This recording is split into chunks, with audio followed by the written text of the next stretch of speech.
She doesn't have a plan. She copied Biden's plan. Her policies on her website are copied and pasted right from Joe Biden's website. They're not even hers. Bidenomics is working. Bidenomics is working. We have the strongest economy in the world. Our economy is the strongest in the world. My Build Back Better framework. Our Build Back Better framework. To a steady and stable growth. Stable and steady growth. We've come so far since my inauguration. Our country has come a long way since President Biden and I took office. Nothing says her vision like copy and paste from the boss, does it? Right? I mean, come on.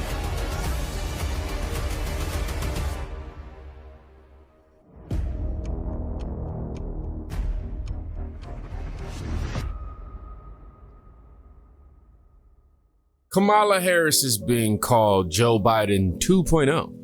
Yes, she hasn't had any original plan or thought, in my opinion, since she decided that she was going to run as the president. Well, not decided, more so installed to run, right? We know that this is Obama's fourth term, and she's an add-all in herself, okay? When she talks about her policies and things of that nature, she doesn't get real specific. It's usually very vague.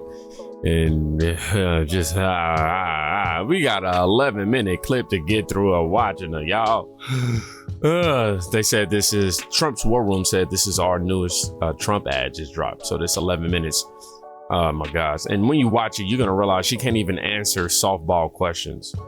I don't know how you can support this man. Well, this woman, I'm sorry. I don't know how y'all can support this. I don't understand it, but let's dive into it. Let's see. Madam Vice President, pleasure to meet you. Thanks for your time today. Our audience appreciates your time. Of course. As you know, we're sitting here in a state and arguably in front of an audience that 54 days from now could decide the outcome of this presidential election. Yeah. You hear it more than I do. People want to know more about you and about your specific plans. At the debate the other night, you talked about creating an opportunity economy. I wonder if we can drill down on that a little bit. When we talk about bringing down prices and making life more affordable for people, what are one or two specific things you have in mind for that? Well, I'll start with this. I grew up a middle-class kid. My mother raised my sister and me. She worked very hard.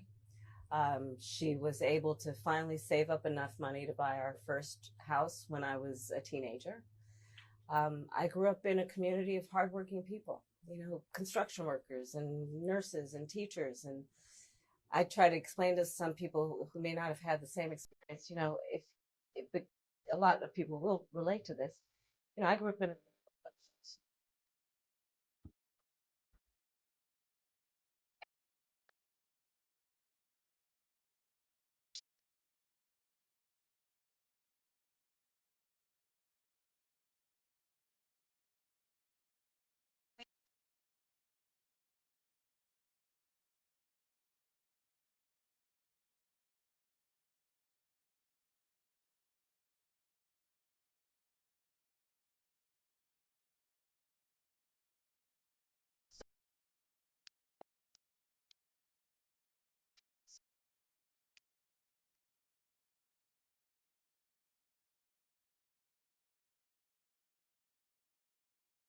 and creating opportunity for people, for example, to start a small business. My mother, worked long hours, and our neighbor helped raise us. We used to call her, I still call her, our second mother. She was a small business owner. I love our small business owners. I learned who they are from my childhood, and she was a community leader. She hired locally, she mentored.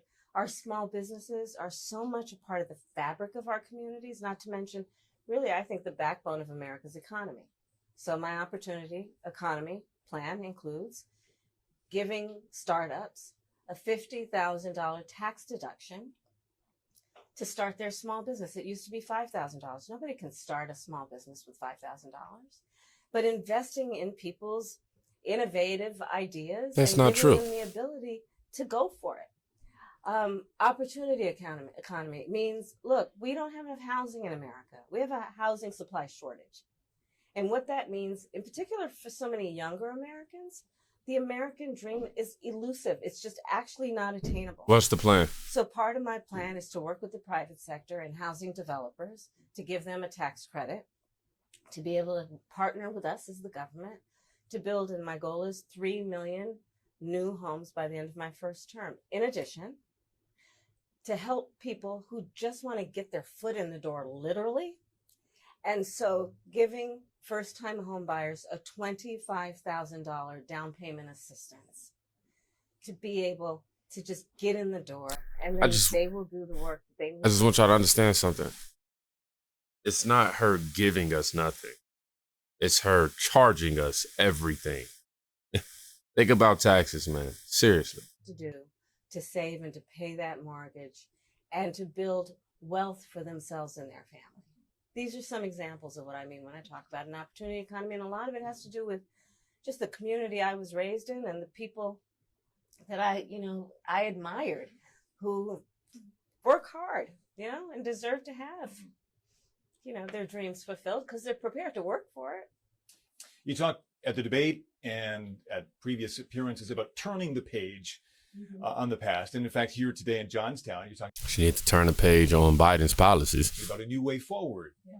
I think some people have a question, given maybe your current role as Vice President of the United States, how different you are from Joe Biden. And so I wonder if there are one or two spots, policy areas or approaches where you would say, I'm a different person. Well, I'm obviously not Joe Biden. And it's hard to tell these days. I offer a new generation of leadership. And so, for example, thinking about developing and creating an opportunity economy where it's about investing in areas that really need a lot of work, and maybe focusing on, again, the aspirations and the dreams, but also just recognizing that at this moment in time, some of the stuff we could take for granted years ago. Oh, I just feel like she's trying to insult my intelligence right now. And I understand that she's trying to be vague. Well, I'm not even trying to be vague, but she's answering these questions very vaguely and just pointing out the most simplest of stuff. Like, we have fire behind me on, a TV screen. And, and we know that the fire isn't real, so it's not producing real heat, which brings an issue. If there's not real heat in my room, you see what I'm saying? Like, this is how she speaks to me. It'd be like, bro, what? Why? We can't take for granted anymore. For example, another plan that I have that is a new approach is to expand the child tax credit to $6,000 for young families for the first year of their child's life, because that is obviously a very critical stage of development of a child. And a lot of young parents need the help to buy a car seat or a crib or clothes for their kids. And so my approach is about new ideas, new policies that are directed at the current moment. And also, to be very honest with you, my focus is very much in what we need to do over the next 10, 20 years to catch up to the 21st century around, again, capacity, but also challenges. What? Crime and public safety are two major issues right at the forefront of voters' minds. In Philadelphia as well, where crime is a significant issue. When we talk about crime, the conversation turns to gun safety as well. And I think you actually probably caught a lot of people off guard, maybe a bit by surprise in the debate the other night when you mentioned that you are a gun owner. I know you said it in 2019 as well. I want to talk about your values on this issue. When it comes to gun ownership, where do you draw the line in America on gun ownership and gun use? Well, like you said, Brian, I am a gun owner, and Tim Walz, my running mate, is also a gun owner. We're not taking anybody's guns away. I support the Second Amendment, and I support reasonable gun safety laws. Part of my approach to this is I was a career prosecutor for most of my career. I have personally prosecuted homicide cases. I have personally looked at autopsies. I have personally seen what assault weapons do to the human body. And so I feel very strongly that it is consistent with the Second Amendment and your right to own a gun to also say we need an assault weapons ban. They're literally tools of war. They were literally designed to kill a lot of human beings quickly. I say we need universal background checks. The majority of NRA members support that. Why? Because it's just reasonable. You just might want to know. before someone can buy a lethal weapon if they've been found by a court to be a danger to themselves or others. You just might want to know. 2 final questions, if I might. Sure. On the appeal of the man you were running against, as you drove here today, you likely saw a lot of Trump signs. Mm-hmm. He has an historic appeal in this country. And as you are someone running against him and trying to understand that, I wonder how you distill it. What do you understand his appeal to be? And how do you speak to his voters, or maybe people who just share his values but are open to something else? I, based on experience and a lived experience, no. In my heart, I know, in my soul, I know that the vast majority of us as Americans have so much more in common than what separates us. And I also believe that I am accurate in knowing that most Americans want a leader who brings us together as Americans, and not someone who professes to be a leader who is trying to have us point our fingers at each other. I think people are exhausted with that approach, to be honest with you. I think people want a leader who has common sense and tries to find common ground. Amen. Supported by over 200 Republicans. What's ironic is how they try to brand Trump as this guy who wants to divide the country, and so who's being divisive and things of that nature. But if you really, really pay attention, man, all you're watching is these people who are being divisive. They're very good at projecting. They're a little bit better than Trump is. I'm going to keep it real. They're very great at this, because all they're doing is dividing us. All they're doing is bringing up race in politics. You know what I'm saying? All they're doing is adding fear-mongering talking points and gaslit talking points and sound bites. All they're doing is talking about how scared this man is and scary this man is, as if he wasn't the president already, and speaking as if like he's going to create wars and things that's happening now that didn't happen under his presidency. It's weird to me, man. It's honestly weird.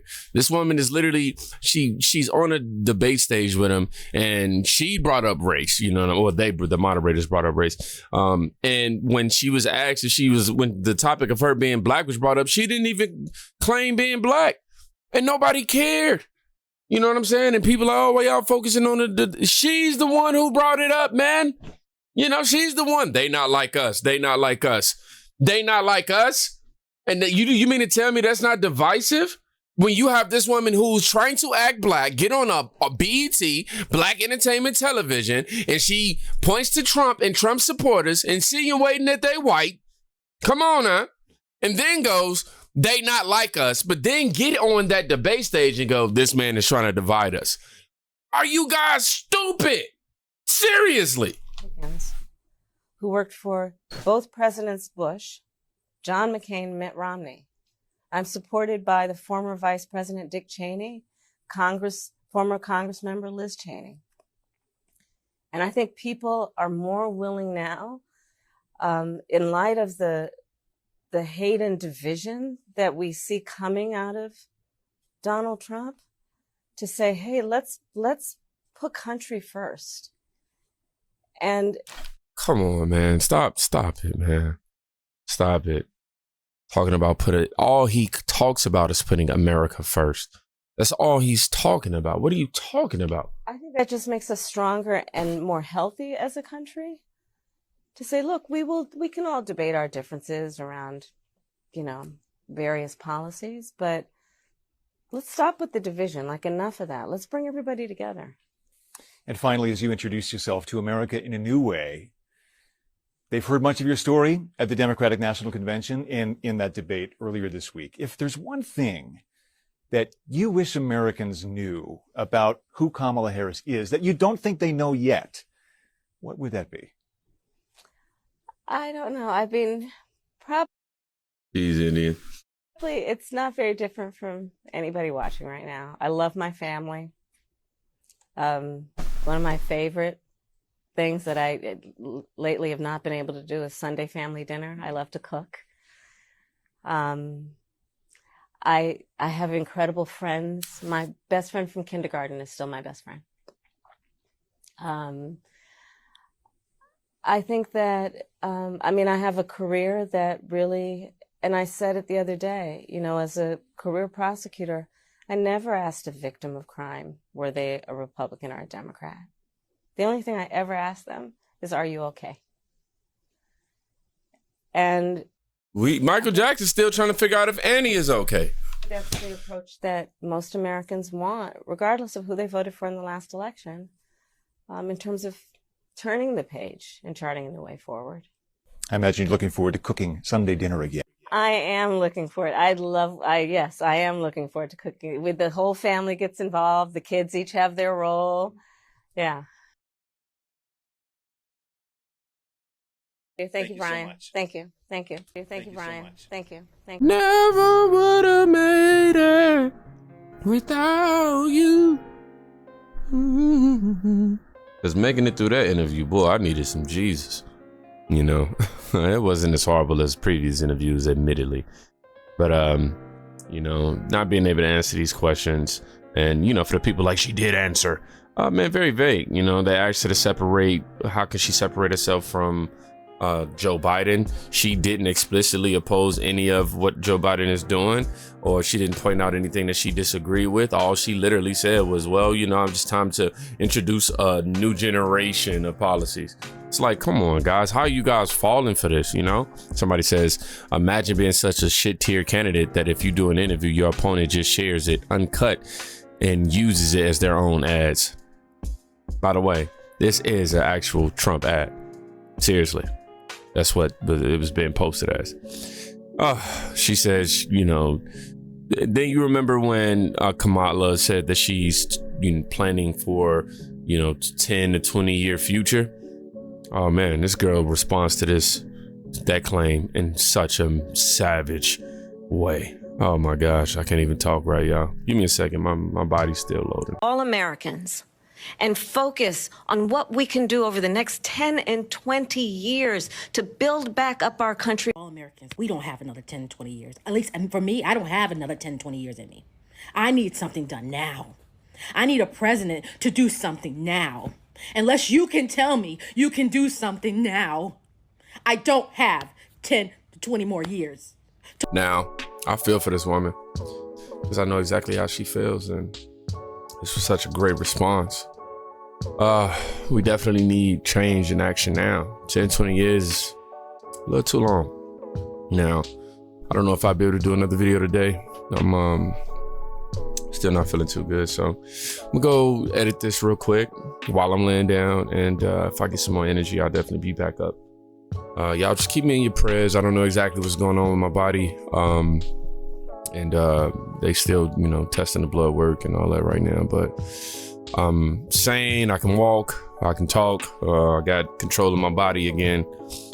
Pretty much what happened, just to give y'all a short story, I was at Walmart and what felt like hunger pain started to happen, but it felt like my heart fell into my stomach. Then I went to go get some water and sat down for a little while and was feeling woozy. Then I left. I was able to drive home, and when I got home, my body just locked up on me, and I was able to, my family was able to get me to the hospital, and that's when everything just locked on me and I wasn't able to speak and stuff like that. Briefly though, that didn't last too long. That probably lasted maybe an hour.